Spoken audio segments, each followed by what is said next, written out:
Okay, today we are going to install this diesel hot water system.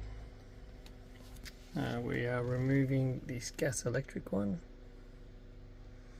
so I'll take you through the process of that. Here we go. Alright, gas electric diesel heaters out. This particular fitment was a bit of a tight fit, but we got it out. There's a couple of tabs that screw down to this base plate. That plate is on the external wall.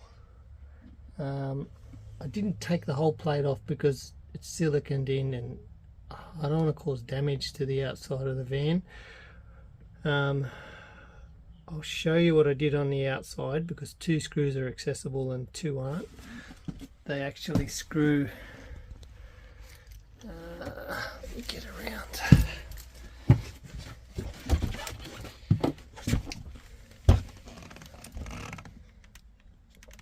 To this face plate, there's like 4 screws. Yeah, still a lot of silicone in there, so there's a bit of jiggling around it, but got it out. So next stage will be that base plate out, cutting a hole in for the diesel heater outlet, and then that diesel heater can go in, or hot water heater.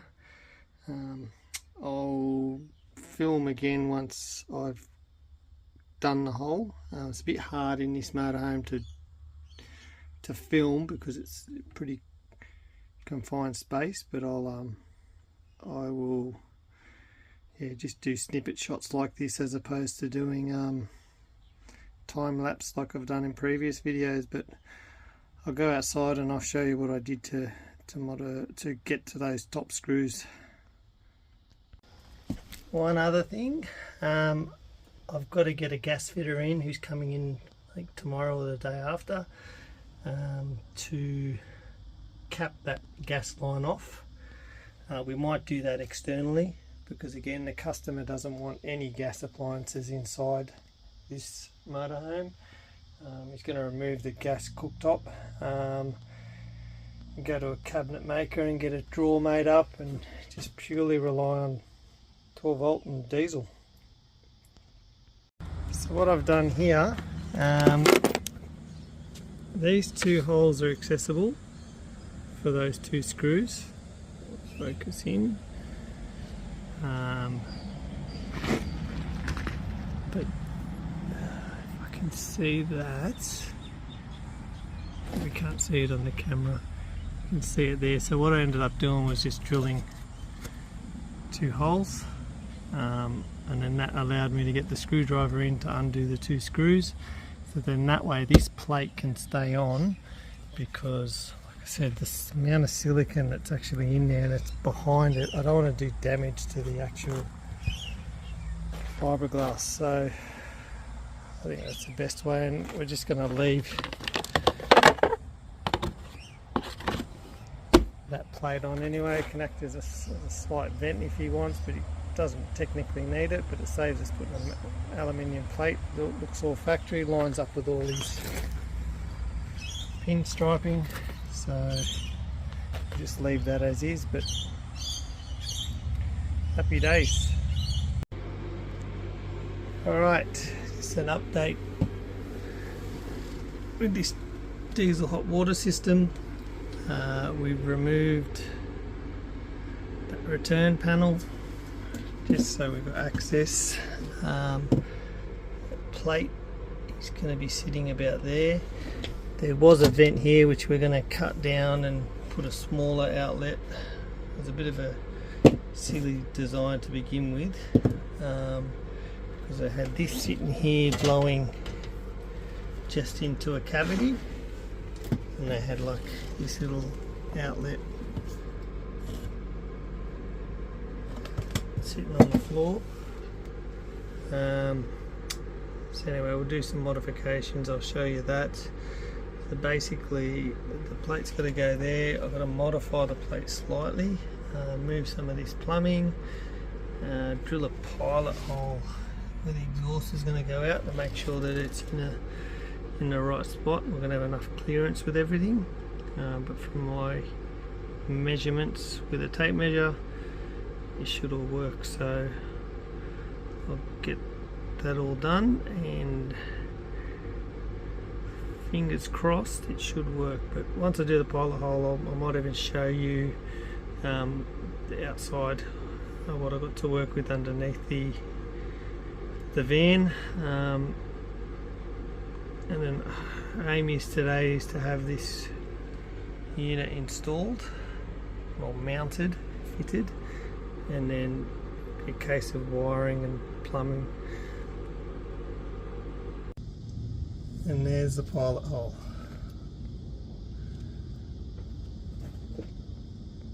It's about 130 mil. I might need to make a little heat shield around this harness.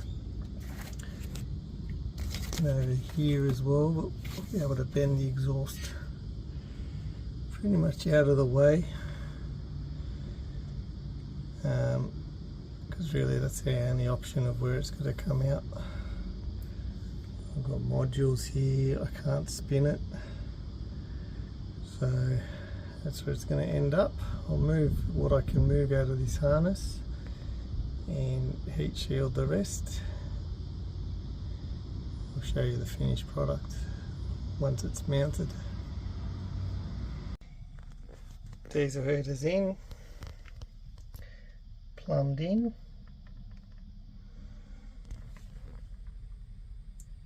Powered up. It's going to be switched through the designated switching system in this motorhome. This runs coolant, which we've put in. I've got to fire it up, make sure it gets all hot. The water's been bled. Once we know it's all working correctly, we'll put the rest of the cabinetry back together. But yeah, looking good. So I end up running the exhaust through the floor. There we go, that's a bit better. I've just put heat shield. Look, there was plenty of room still, but put some heat shield there just to protect the wiring. And straight out the back. Alright, diesel hot water system is fitted. Just got to do a bit of tidying up, obviously. I thought I'd just take this video now just in case I forget and a customer takes it. But anyway, just to give you an idea, put a little heat shield around the side there as well. So it's basically you got to prime the system or bleed the system, the cooling system. So you got to put, it's like a heat transfer. So you got to put coolant in there, which gets heated up. It gets pumped through the heater, which goes over the top of a core as such, which the fresh water goes through, and it just transfer heat. That's how it heats up the actual the water that you bathe with.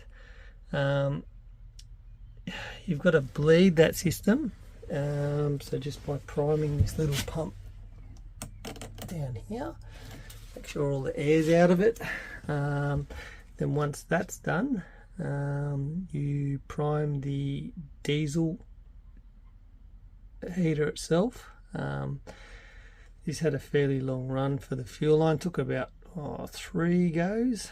This particular unit gives you about 10 goes before it actually locks you out, but we're lucky enough in 3. What I did to bleed is I took the line off the actual diesel heater itself. Whether or not that helped, I just let it prime up once I saw fuel coming out of it, which was this little line here. Put it on the heater. It would try 2 times within I think it's a 6-minute cycle. So the first time on the 3rd run, the first try, I got fuel up there. I put it on, so it's second try on the third run. It fired up, and yeah, so it works quite well. Good little compact system. Highly recommend it if you want to go gasless like this particular customer.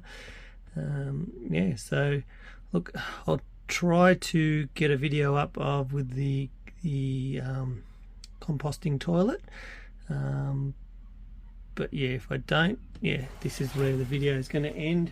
If I do, I'll take another little video of it, just to give you a run through of the toilet itself. Pretty smart design. So they run a lithium battery. It gets charged off the existing power supply that your conventional chemical toilet has, or if it's that style, it's got a power supply there, so it's only, no additional wires need to be run to it. This powers up the little vacuum seal bag that your number 2s go into, and then it just gets charged via that low current when you're not using it. So pretty good little system. It should look quite neat once it's in, but yeah, I'll let you know in the future when this customer brings back this motorhome. I'm sure they're going to want some other little bits and pieces he's been speaking to me about done, and I'll give you feedback from that customer. But alright, just a quick one, finished product. The composting toilet, that's the brand.